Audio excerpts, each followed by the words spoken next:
$8,900,000,000. That's roughly how much FIFA expects to generate from the 2026 World Cup, the most lucrative tournament in football history. Nearly $4 billion comes from broadcasting rights alone. Another $3 billion comes from ticket sales, with the most expensive tickets in the tournament's history. The rest comes from sponsors, merchandise, and VIP hospitality packages. For the first time in FIFA's history, all 16 commercial partnership slots were filled before the tournament even began. Everything was planned down to the smallest detail. They even managed to squeeze advertising into the mandatory hydration breaks. But how does this machine actually work behind the scenes? And who ultimately pays for this entire spectacle? Let's break it all down and follow the money. It's clear where all this money comes from. As a reminder, revenue from this World Cup is expected to reach around $9 billion. But where does the money go after FIFA earns it? FIFA claims that more than 90% of its revenue is reinvested into football. Let's take a closer look. A record financial package of $871 million has been allocated to the 48 national teams participating in the World Cup. We'll talk about the prize money in more detail a little later. Another $355 million will go to clubs as compensation for releasing their players for the tournament. Around $2.25 billion has been allocated to the FIFA Forward program. Through this system, football associations receive funding to develop the game around the world. The money is invested in infrastructure, support for national associations, coach education, and youth development programs. Organizing the tournament itself is not cheap either. FIFA's expenses are estimated at around $3.8 billion. This includes match organization, operational expenses, logistics, staff, media, marketing, and other costs. But there is one important detail. Not all of the expenses are covered by FIFA. Security, transportation, fan zones, and local logistics are the responsibility of host cities, states, and countries. According to an estimate cited by Fortune, while FIFA expects to generate almost $9 billion from the World Cup, the 11 American host cities could face a combined deficit of more than $250 million. Even under an optimistic scenario, New York is unlikely to break even. Even if tourists spend generously, the additional tax revenue is not expected to exceed $55 million. Meanwhile, spending on police, emergency services, and support for small businesses is estimated at around $70 million. The United States allocated $625 million for security across the 11 American host cities. That is federal funding, which means the money ultimately comes from taxpayers. Canada faces a similar situation. Toronto's projected expenses have risen from initial estimates of just tens of millions to almost $270 million. The sponsorship situation deserves separate attention as well, because it is not quite as simple as it may seem. FIFA allowed host cities to attract local partners to help cover their expenses, but there are strict rules. Cities are not allowed to promote competitors of FIFA's official sponsors. For example, FIFA has a contract with McDonald's, so a host city cannot sign a partnership agreement with KFC or Burger King. The overall picture is not particularly optimistic. According to research from the University of Toronto, 12 of the last 14 World Cups resulted in financial losses for their host regions. When FIFA was asked to provide details about how tournament revenue would be distributed, the organization did not give a direct answer. It only said that it expected the host cities to benefit. Now let's take a closer look at the prize money. FIFA will distribute $871 million to the participating national teams. However, not all of that money is awarded for wins, goals, or final positions. The first part, $655 million, is performance-based. The further a team advances, the more money it receives. The World Cup winner will receive $50 million. The runner-up will get $33 million, while the third-place team will earn $29 million. Even teams that are eliminated immediately will still receive their share. The remaining $162 million consists of fixed payments that do not depend on results. For example, every national team received $2.5 million to prepare for the tournament. Let's take Haiti as an example. The team arrived at the World Cup, lost all of its matches, and was eliminated, but it still received at least $12.5 million, $10 million for participation and its final position, plus another $2.5 million for tournament preparation. For comparison, the prize pool at the World Cup in Qatar was $440 million. If we look only at performance-based prize money, the increase to $655 million represents growth of roughly 50%. But if we include the entire compensation package for the 2026 World Cup, the total amount is almost twice as large. However, even here, things are not quite that simple. FIFA does not transfer prize money directly to the players. Instead, the funds are sent to the national football associations, which then decide how to distribute the money, how much goes to the players, how much goes to the coaching staff, and how much is retained for training camps, logistics, and other federation expenses. There is no universal formula. In some countries, players receive fixed bonuses. In others, they are awarded a percentage of FIFA's payout. By the way, in one of our upcoming videos, we'll take a closer look at how national teams spend their money, what they spend it on, and how much it actually costs to participate participate in a World Cup, so make sure to subscribe and stay tuned. That video is coming very soon. Now let's return to the revenue side of the World Cup. The main income streams are fairly straightforward. First, sponsorships. As usual, FIFA operates several sponsorship tiers. The higher the level, the larger the contracts, and the greater the marketing exposure. At the top are FIFA partners, companies that work with FIFA not only during the World Cup, but across all of its tournaments. This group includes brands such as Adidas, Coca-Cola, Hyundai, Lenovo, Qatar Airways, and others. The second tier consists of FIFA World Cup sponsors, including companies like McDonald's, Bank of America, and AB InBev. The third level is officially known as FIFA World Cup supporters. Beyond these global tiers, there are also regional sponsors targeting specific markets in North America, South America, Europe, and Asia. There is also a category of local partners, companies focused on audiences within individual host cities. Broadcasting rights remain one of FIFA's biggest sources of revenue.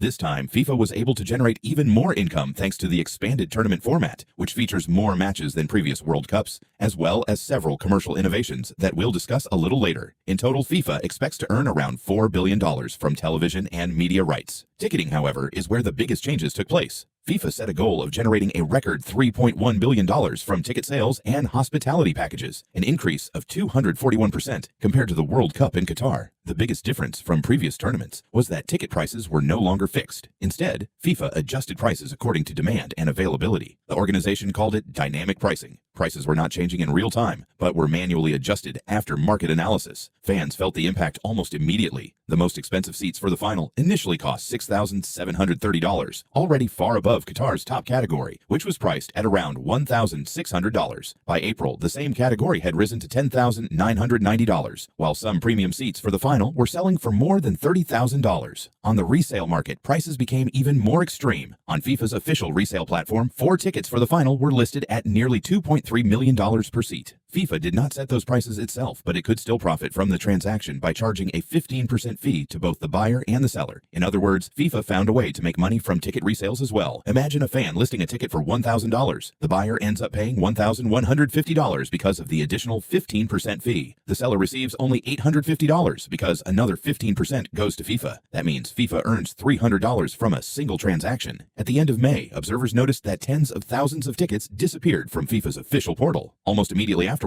a similar number appeared on platforms such as StubHub and SeatGeek, often at prices lower than FIFA's official listings. Boston University economist Florian Ederer argued that this did not look like normal fan behavior, since fans typically resell only a few tickets at a time. His theory was that FIFA may have quietly moved part of its unsold inventory to third-party marketplaces in order to clear remaining stock without officially lowering prices on its own platform. Of course, traditional ticket scalpers were active as well. In the United States, ticket reselling is perfectly legal, so there were no major legal obstacles. One reseller told The Athletic that he earned $11,000 in pure profit from just 4 tickets. Mexico is different. There, reselling tickets for profit is not allowed. If tickets are resold at all, they generally must be sold at face value.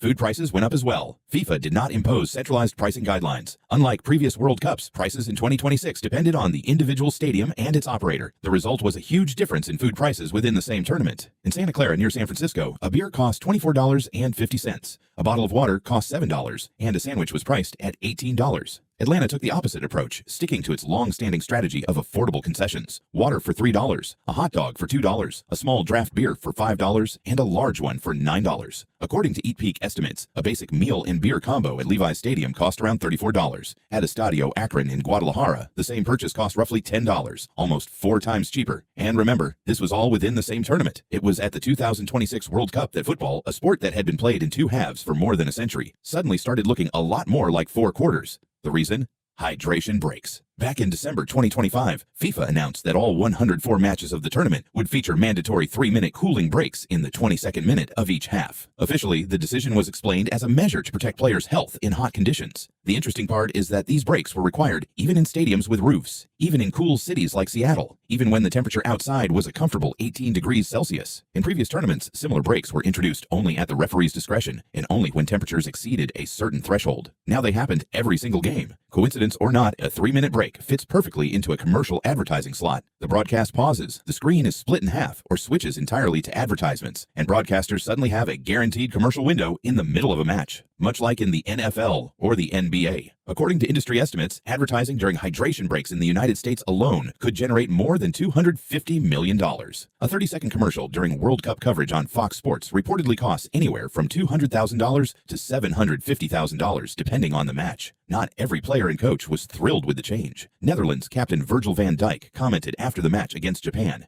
"Every time we go to a break, there's another commercial. I can't say I'm a fan of it." France manager Didier Deschamps was even more direct. "It's basically 4 quarters now, whereas football used to be 2 halves." Canadian defender Alistair Johnston seemed to have his own theory. "I'm guessing it makes FIFA a lot more money." FIFA rejects that interpretation. Gianni Infantino stated that the breaks generate no additional revenue for FIFA because all commercial agreements had already been signed before the tournament began. "For us, this is not a financial matter. It is purely a sporting decision." Technically, that is true. The breaks do not directly generate additional revenue for FIFA because the broadcasting rights have already been sold. However, changes like this make television rights more attractive and potentially more valuable in future negotiations. On the other hand, many fans have noticed another effect. After these breaks, underdogs often seem to perform better against stronger opponents. In some ways, the matches have become more entertaining. So what do you think? Are you in favor of these hydration breaks or against them? Friends, while the players are taking a hydration break, it's time for a food break on our side. Our food delivery from Magnet Delivery has arrived, so it's time to refuel. During this World Cup, Magnet Delivery has been a lifesaver. You don't have to think about anything except football. Food arrives in about 20 minutes, and you barely have to take your eyes off the screen. The selection is practically endless.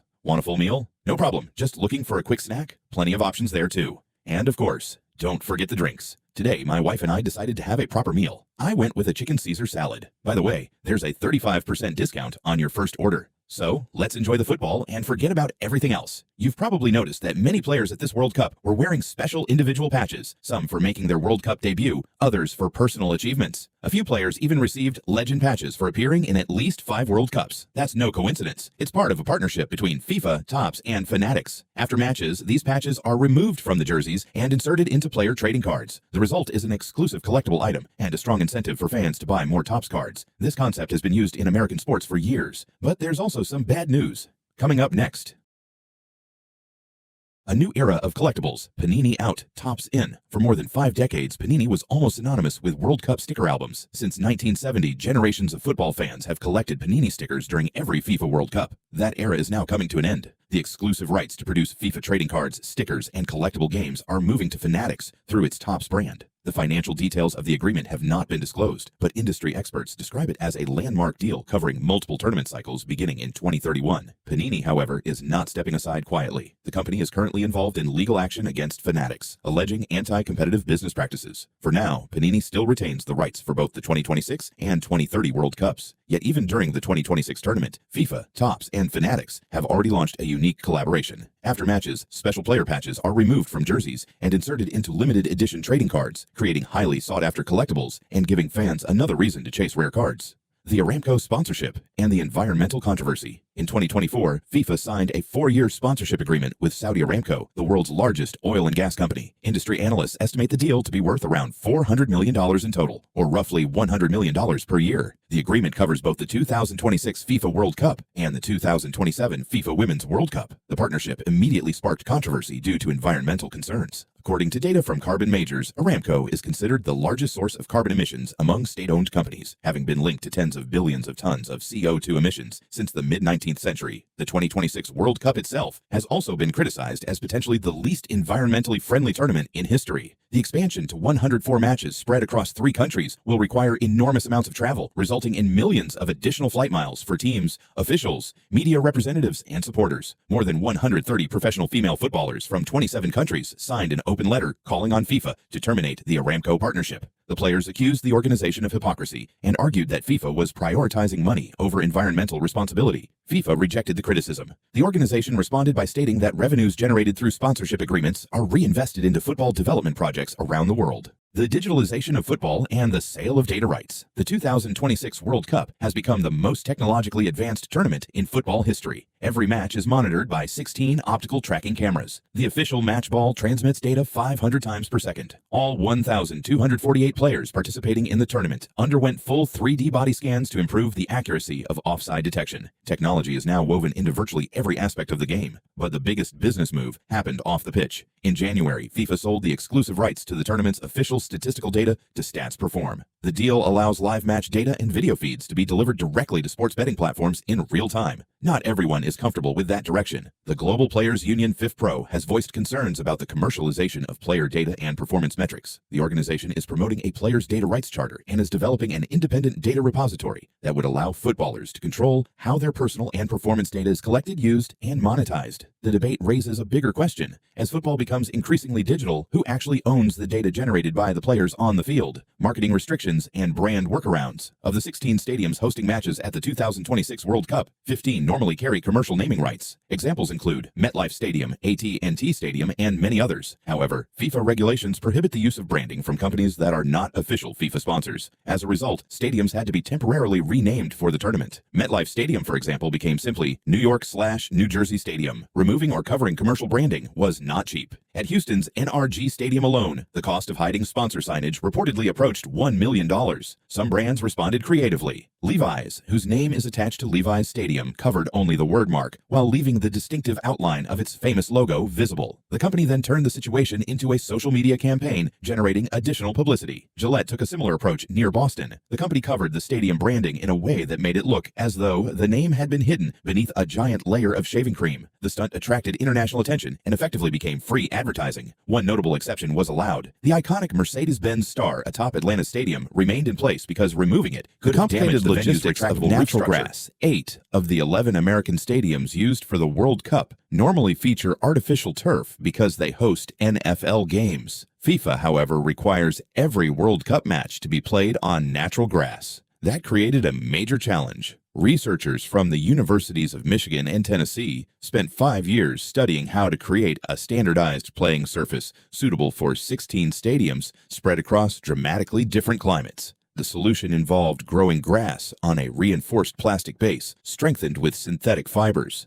This system allows entire sections of turf to be removed and transported without damaging the root structure. Even so, the logistics were incredibly complex. The grass used in Houston, for example, was grown in Denver and transported across much of the country in refrigerated trucks. Each roll of turf weighed roughly 1 ton. FIFA reportedly invested around $5 million into the research and development process. Ironically, once the tournament ends, most of these venues will return to their traditional artificial surfaces. Volunteers and executive compensation. Approximately 65,000 volunteers were recruited for the 2026 World Cup, making it the largest volunteer program in tournament history. More than 1 million people applied. Volunteers receive uniforms, meals during their shifts, and an official certificate. However, they are responsible for paying their own travel, accommodation, and other personal expenses. They are also not guaranteed tickets to matches. The scale of unpaid labor has drawn criticism, particularly when combined with the financial burdens faced by many host cities. While some cities are expected to finish the tournament with budget deficits due to security and operational expenses, FIFA's leadership continues to see growing compensation. In 2025, FIFA President Gianni Infantino's bonus increased by 33%. His total annual compensation reached approximately $6 million, consisting of a salary of about $3.3 million and a performance bonus of roughly $2.8 million. For critics, the contrast is difficult to ignore. On one side are tens of thousands of volunteers donating their time and covering many of their own expenses. On the other is an organization generating billions of dollars in revenue, while executive compensation continues to rise. Whether that balance is fair remains a topic of debate, one that is likely to continue long after the final whistle of the 2026 World Cup.